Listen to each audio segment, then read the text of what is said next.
Got a DM from somebody the other day who got a killer offer for their firm, and they posed the question, do you ever regret selling your firm? A couple years ago, I sold my firm back to my partner.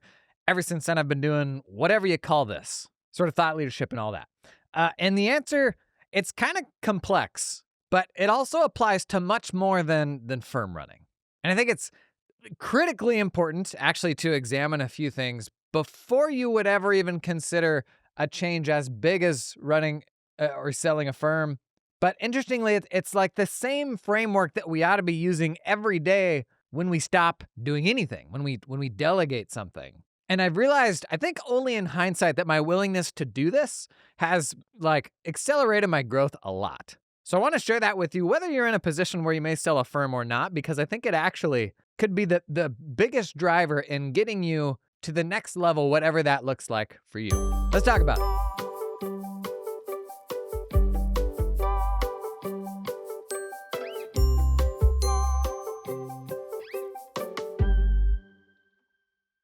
I've got sort of 6 thoughts here that are specific to how I would answer the question through the lens of how I felt about my firm and selling it.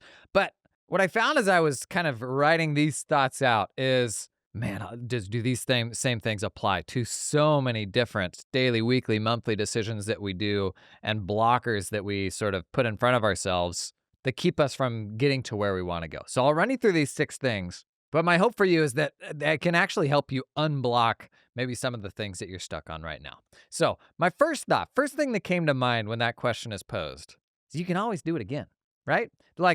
Very few things in this world are permanent. It's always worth thinking about the reversibility of a decision. If a decision can be reversed, then the amount of time and thought that needs to go into it can be like 80% less. If we're talking about selling a building where I've got 100 employees in it, that's a biggie, right?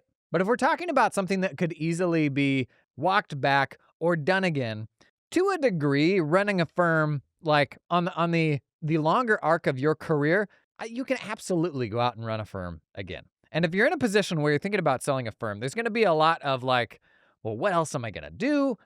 Doubts about if your skill sets are relevant to anything else in the world, right? Because it's all you've ever done. I mean, my gosh, that's been a big time thing for me. I literally went out of school, did tax prep for a decade, ran a firm for 3 or 4 years, and it's kind of my only skill in this life. And I didn't start doing video stuff until COVID. So really, I've never had any expertise besides preparing tax returns and then building a CAS practice. And so when it came time to sell that firm, it's like, really, Buster? You think that you're capable of doing something besides how you've made your money to date? But the reality is, you could always go back. You could absolutely do it again. And you know how much easier it is to do the second time than it is the first time? You know the traps. Oftentimes, you will have a network that will make it way easier to pull the right people together to do that thing again. And in all likelihood, you're going to do it way better than you did it the first time. On the scale of very reversible things and not reversible things, selling your firm, that's probably somewhere in the middle. Because no, you're not going to go back and get your old firm back in all likelihood. But these days, especially when you got the skill set, the network, not that hard to launch a firm.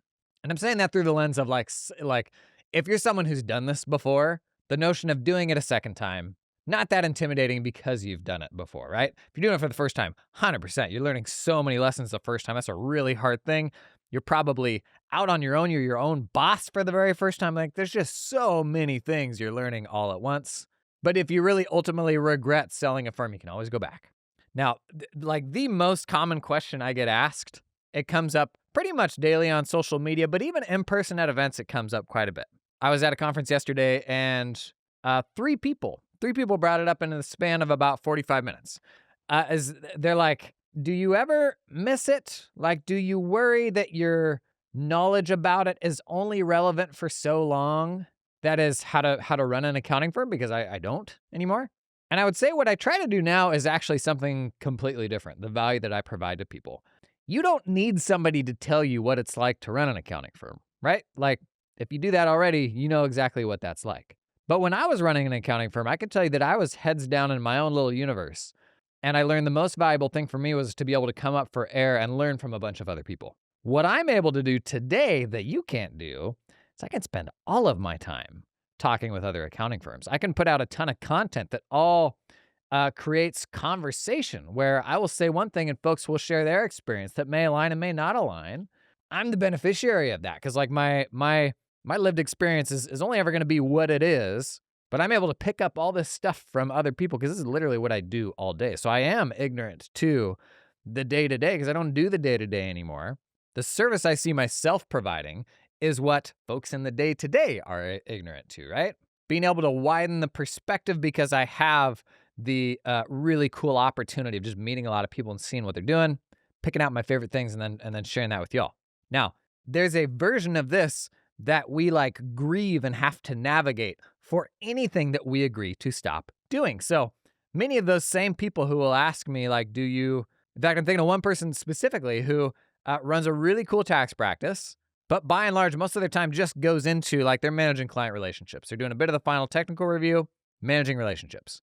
You can go to that same person and say, do you feel like you're going to lose your relevance on how to put stuff into UltraTax and prepare a tax return from scratch because you don't do it anymore? Another guy I've talked with this week runs a really big bookkeeping practice. He's like, I haven't opened a ledger in about 3 years.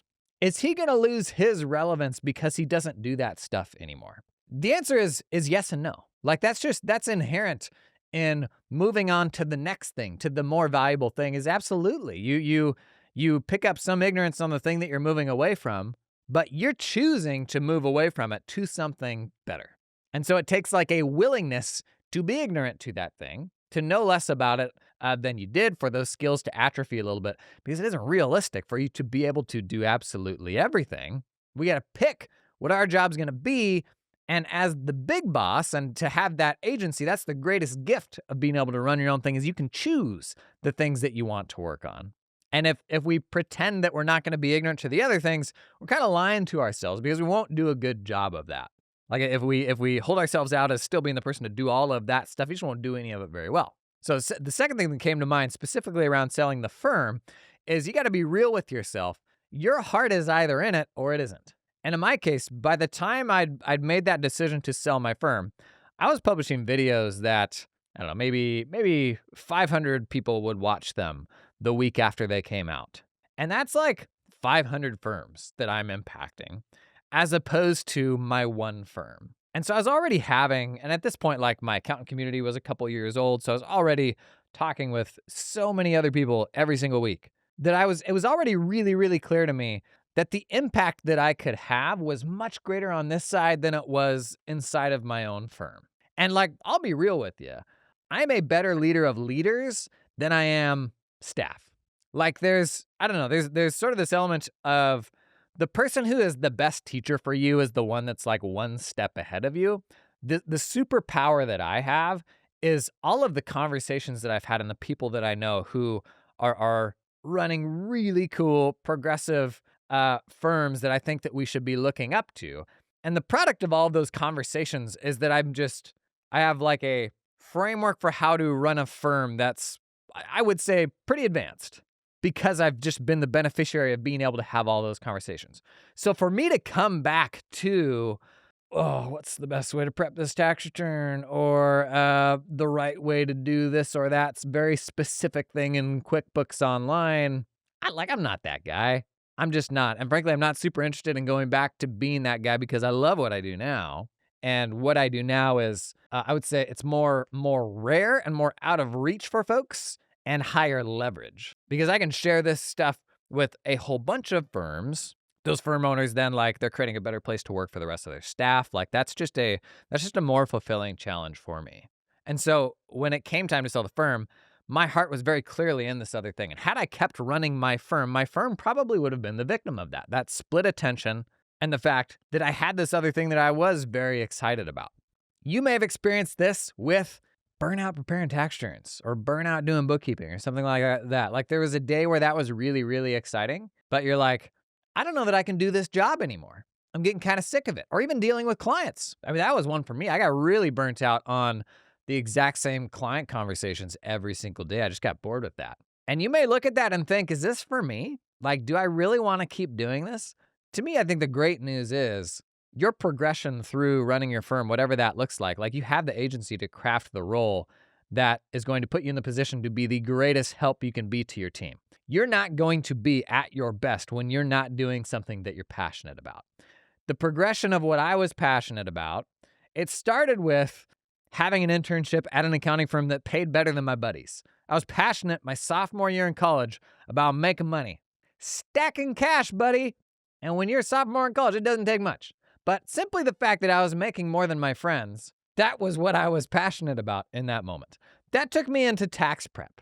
And I wouldn't say that I was passionate about tax prep as much as I could see what a profitable business running an accounting firm could be. And if there's one thing the first guy I worked for taught me, it was he was transparent enough to be like, hey, this is a pretty good gig. And that was ultimately because he wanted me to buy him out.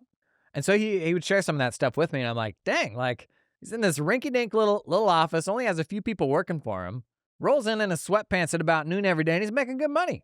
I wasn't excited about the tax work, but I was like, this seems like actually a pretty solid gig for me, someone who was not attracted to the big four of it all coming out of school, even though that's where they were funneling everybody, into the Portland big firms. I peeked into that and I was like, okay, you're all going into audit. I can see what that lifestyle looks like. It's 50-50 whether you make it past 2 years and you're going to be on the road the next 2 years. I don't want to do that. That sucks. So after simply making money, my passion became like a little more entrepreneurial. Like, okay, I could see running a firm like this is actually pretty cool. By the time I was at the next firm that I ultimately bought a couple partners out in, it was there that I evolved out of doing client work. And so we had a team of about 40 people. And it was like, we're of a size where I need to be managing. We actually need a level of people below me that are also managing. Anytime I'm spending with clients is taking away from what I can be for the rest of my team.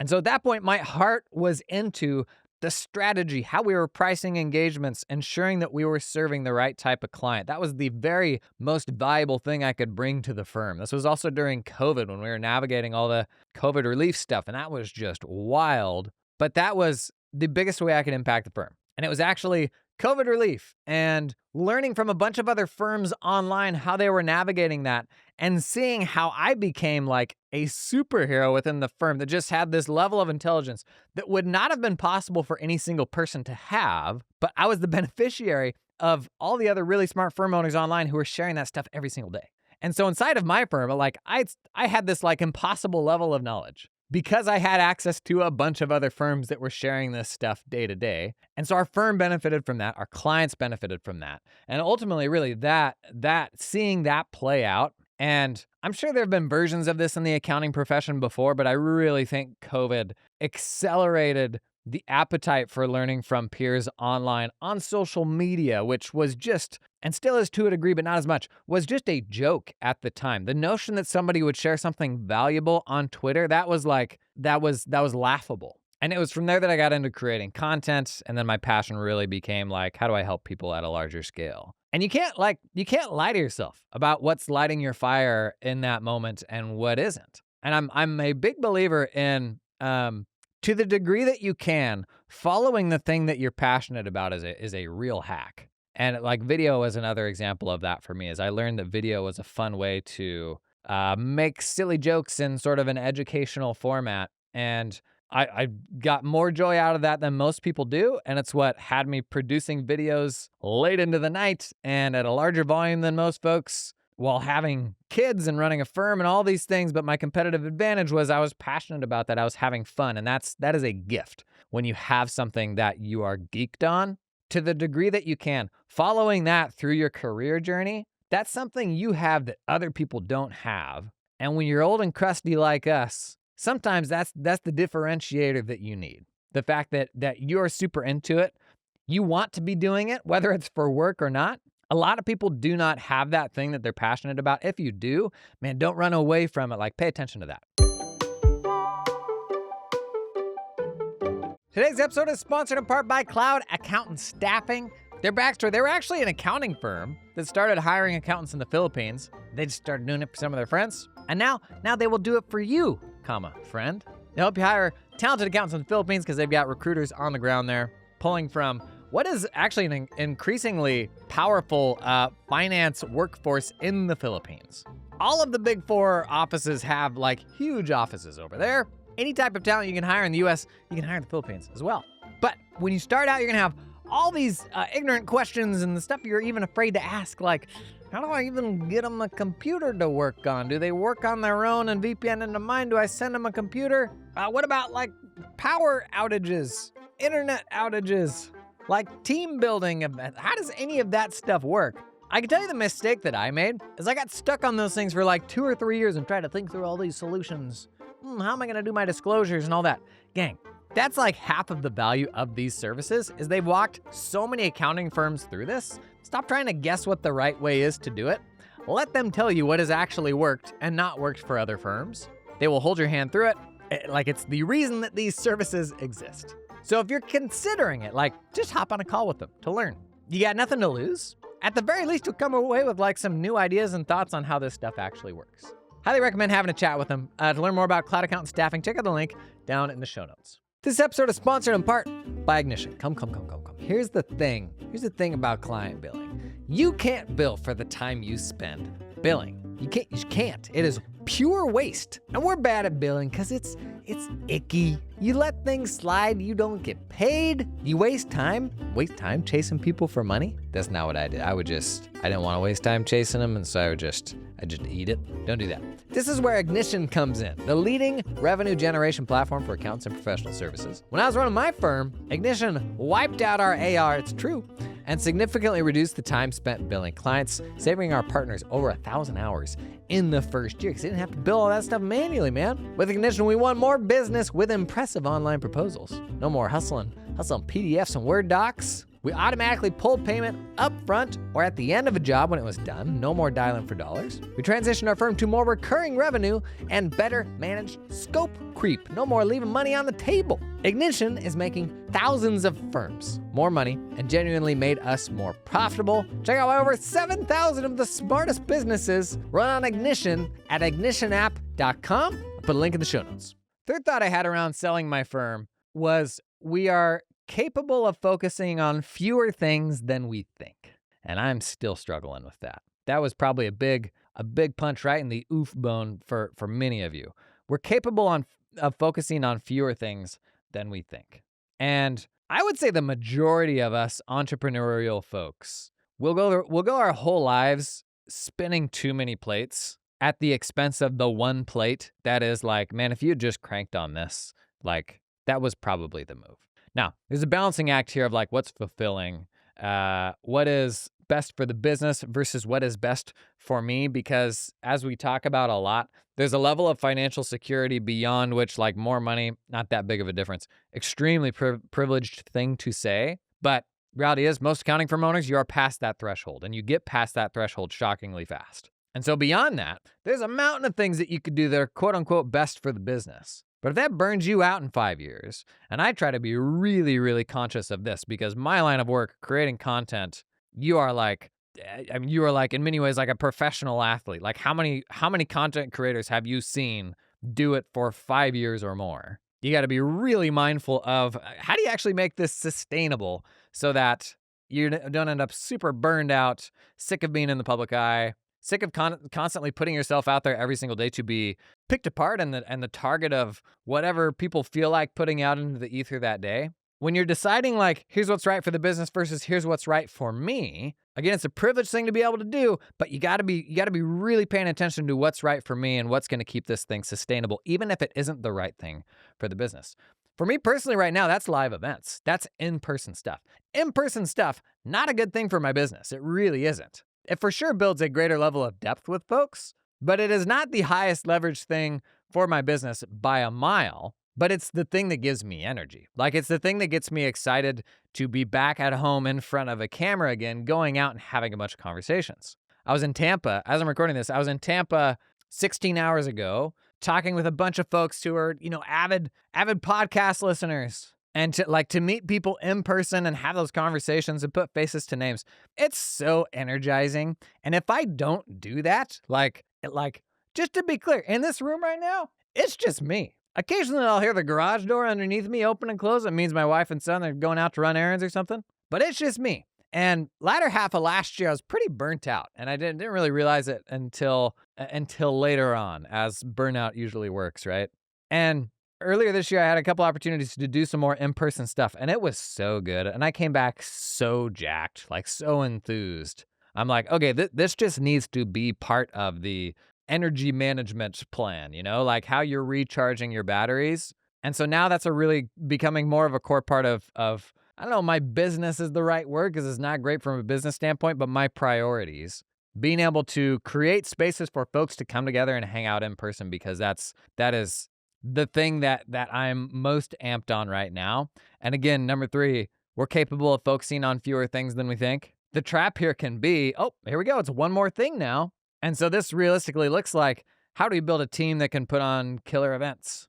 Is all the stuff we're already doing at a place where it's self-sufficient? Or is it too early to really be able to move away from those things? Or do you just kill those things as a result? So some inside baseball, this week will probably be the first week where we've got our short form video sort of life cycle kind of self-managing with a few team members, so that myself and my kind of producer, like higher level over the top media person are totally removed from that process. And so the short form stuff, like it's kind of happening on its own now. And those are going out on YouTube Shorts, on Instagram, on TikTok. And then the highest performing one of those will pull over maybe once a week to LinkedIn and Twitter. But that's now in a place where it's self-sustaining, so I don't need to be as hands-on with it.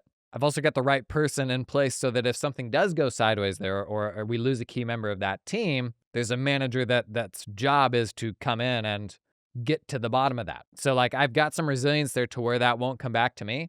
And so the reward to me is focus, is I don't have to have my head into that anymore. And while I probably have no business going out and doing this other thing, like the reality is that like that's where my heart is right now. That's what I'm really excited about.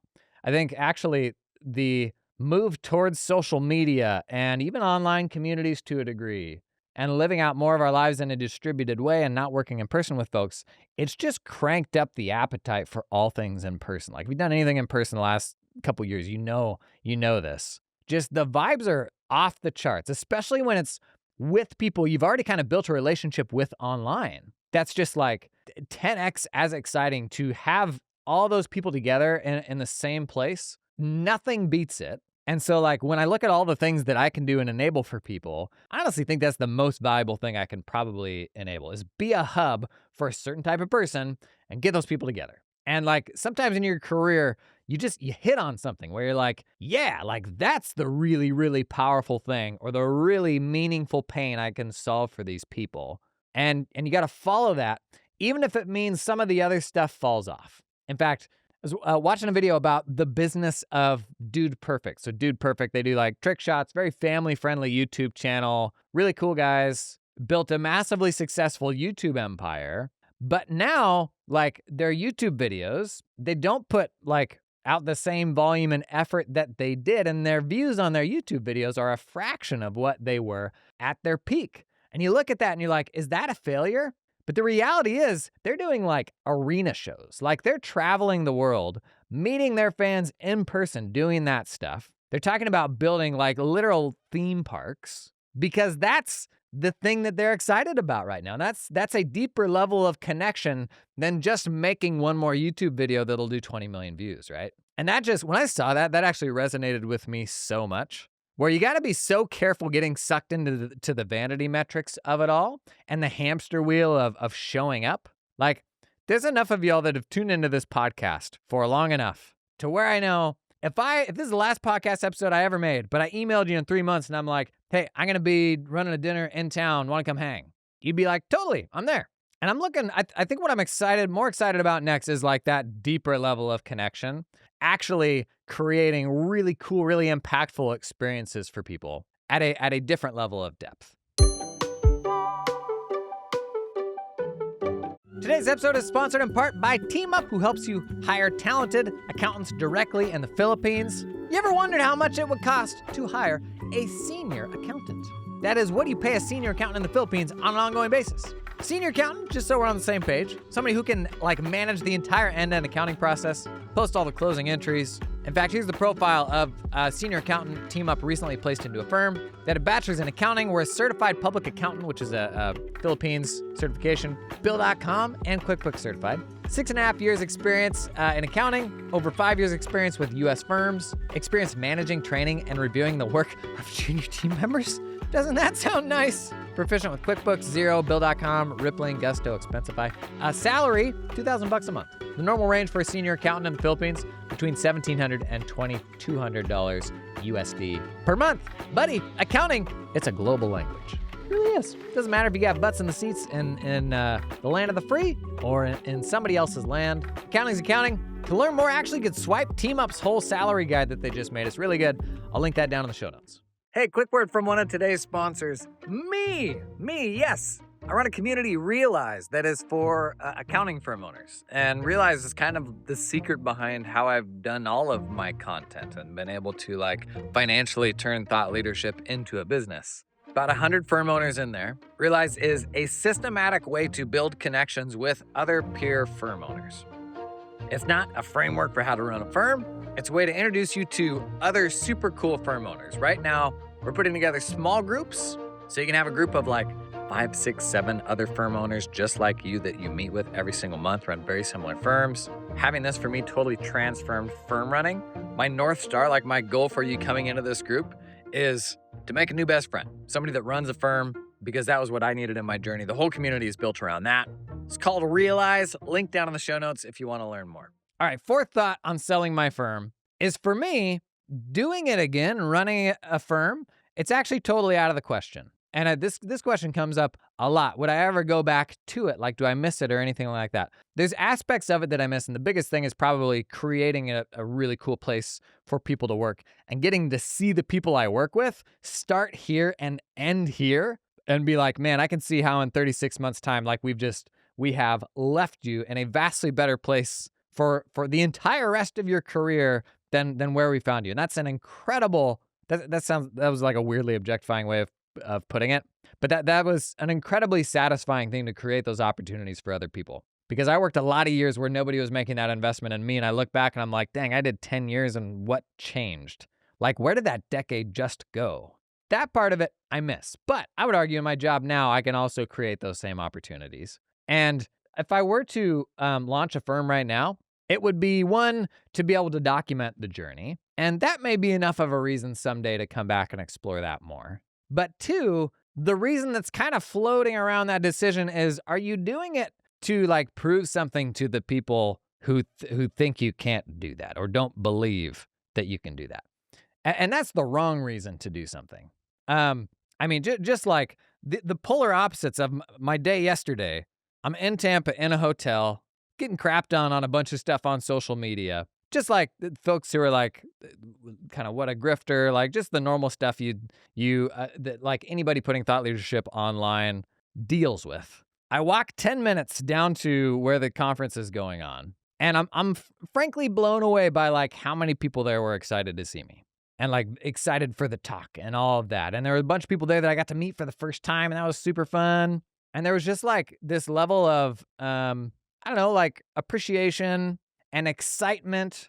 And a lot of that is the realness of the in-person of it versus just metrics on a video. Where I walk into that room and I'm like, why was I just wasting my time with these people online, right? Why am I trying to win some battle there when I'm obviously people value what you do, and you kind of just got to focus on the right things. And so when you see and you experience this every single day in your client list. You got stinkers on one end of the spectrum, and then people on the other end of the spectrum that think you freaking walk on water and would happily pay you twice as much.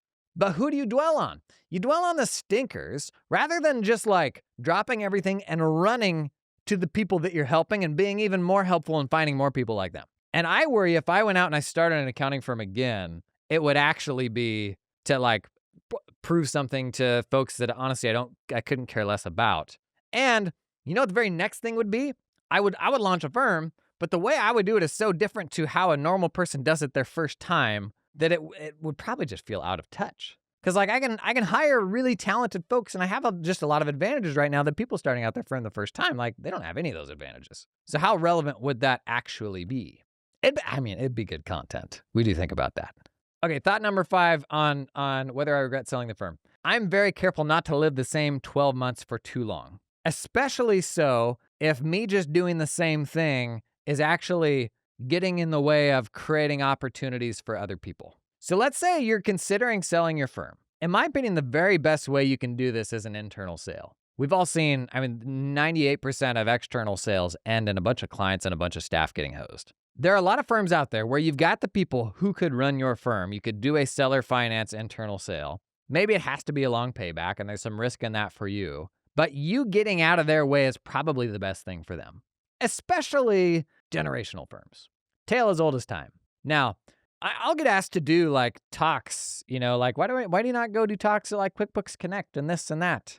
And the reality is, we gotta get some new voices in there. Like there's plenty of opportunities for people to hear from me. Goodness sakes. I try to, I don't know, like part of what's fulfilling to me is creating opportunities for other people along the way. And if I'm sat there doing the exact same thing for years and years and years, I'm just very scared of a big block of time just kind of disappearing and passing me by, not meeting new people, not getting exposed to new experiences. That was a really big driver in selling the firm, as I was like, yeah, we could keep making the firm better. It's going to take probably 5 years, but boy, there's a lot of other really exciting stuff over here that I know will personally help me grow in a totally different way. But the big thing was the last one here, number 6, is I was focused on who the next people were that I could help. And there's so many examples of this in your day-to-day where you're unwilling to give up the thing that you do today because you're fixated on the value that you have for those people. And in the process, you're never valuable to that next group of people where that's probably an even sweeter opportunity both for you and for them. Selling my firm is a very clear example of this. Being great for the people in my firm who I loved, and that was the really hard thing to leave, versus that letting me do things on an entirely different scale and be helpful to a new set of people.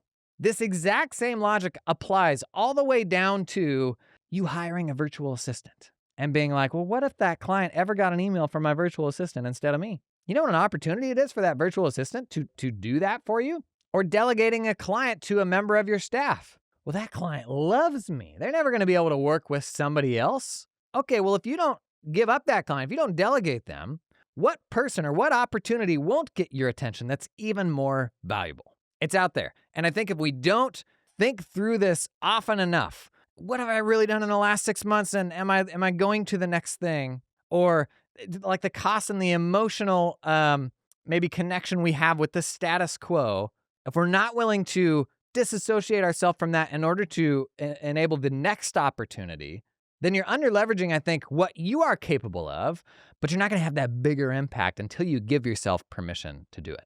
I jotted down these notes of my thoughts on my firm, and I'm like, these are kind of notes on everything. Like micro decisions, delegation, do I hire that next person? Do I fire that client? I feel like it applies to a lot of things. Anyways, a bit of a brain ramble today. Hopefully you picked up some tidbits in there. I had a super fun week being out and about, traveling. If I saw you, thanks for coming out. If you've been chatting with me on social and over email today about some live events we got coming up, man, I'm so excited about that. And I hope to see you soon. And if you're just here on the podcast, bro, thanks for being here. I'll see you in the next one.